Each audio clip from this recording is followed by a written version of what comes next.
Today, India and Australia announced or declared what is called a Joint Declaration of Defence and Security Cooperation 2026.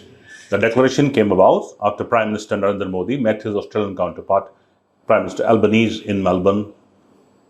However, this declaration has three clear strands. One of the strands is important because it is subtly addressing Chinese hegemony, making it diplomatically clear that this joint declaration of security, defense and security, I beg your pardon, is aimed at countering Chinese hegemony in the Indo-Pacific. I'll start off what the declaration says. Actually, in its opening paragraph, it says that the declaration, I quote, is motivated by a common ambition for an open, peaceful, stable and prosperous Indo-Pacific, unquote. Now, for the uninitiated, these words, open, peaceful and stable, prosperous Indo-Pacific, is used in strategic circles to address subtly the Chinese hegemony in the Indo-Pacific. The joint declaration went on to say further things which made it clear that this was messaging to China. First, it spoke about a rule-based architecture. The rule-based architecture, and it cited the 1982 United Nations Convention on the Law of the Sea, UNCLOS.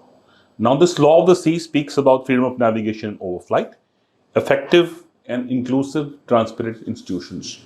Critically, China has lost its case in the UNCLOS regarding the maritime territorial boundaries of the South China Sea.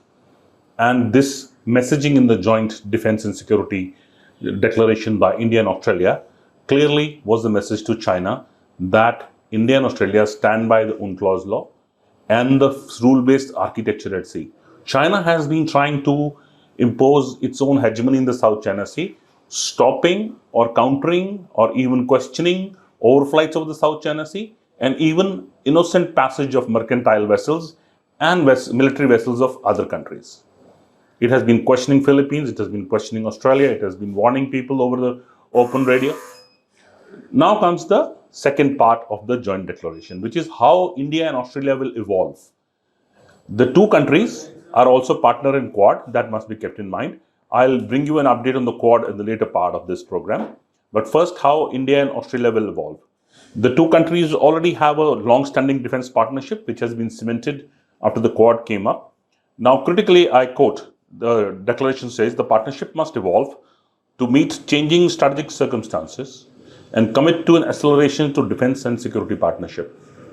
That means the two countries are going to accelerate the defense and security partnership. This will encompass a lot of things, including defense industry, the strategic tie-ups, education, training, and even liaison officers in each other's countries. Besides stationing of greater number of flights or planes, surveillance planes in each other's territories. I'll read out what the two sides intend to do. They critically said centrality of the maritime domain awareness to our defense and security economic interest is the key. The two sides will strengthen the maritime cooperation through an India-Australia Maritime Security Collaboration Roadmap and will increase complexity of defense exercises, interoperability, information sharing between the defense forces and expand aircraft deployments in each other's territories. Defense industries on both sides will be encouraged, and also the two sides will look at working together on defense equipment. Australia has been long a buyer of Western equipment, including American equipment, largely has American equipment, but it has scope of absorbing Indian equipment also. Working together, even having a joint MRO hub is possibly, it is not in the joint declaration, but that is a statement I am making that this can happen. The two countries, the third part, now I address the third part, that is the Quad. The two countries are partners in the Quad, as most of us know, and the US and Japan are the other two partners in the Quad. America has been hedging its diplomatic bets in the past few days, and the Quad, there have been questions about the Quad's Leaders Summit, which was to be conducted in India in 2026. It has not happened, and most likely it's not going to happen. So the two nations, today India and Australia made clear that on the Quad, they committed to cooperate with other Indo-Pacific partners, and they said we will expand our cooperation with US and Japan to build a capability, I quote, towards a positive vision for the Indo-Pacific. Meaning clearly that the two nations back what the Quad was doing earlier and will continue to back so. They continued to speak about the Quad and said about strengthening of the Quad Indo-Pacific logistics network. Now, these aspects which have come about in the Joint Declaration of Defence and Security in Melbourne also mean that India and Australia are now going to have more exercises. Just to inform the readers and listeners that India's exercise, India will be participating in exercise Pitch Black in the Northern Territory of Darwin in Australia, starting the July 20th. That is 2 weeks away from now.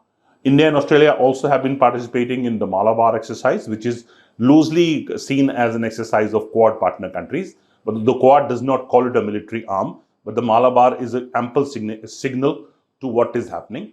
In the recent past, Australia has also signed agreements with other Pacific Ocean countries like small island countries, Fiji and Vanuatu, which has riled China.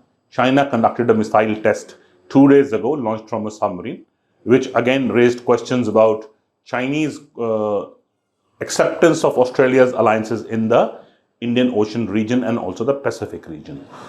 India and Australia have been close. Militarily, they are getting closer. And India's Operation Sindoor against Pakistan last year in May has propelled some kind of a Indian domestic equipment market, which is seen across Southeast Asia as one of the key suppliers.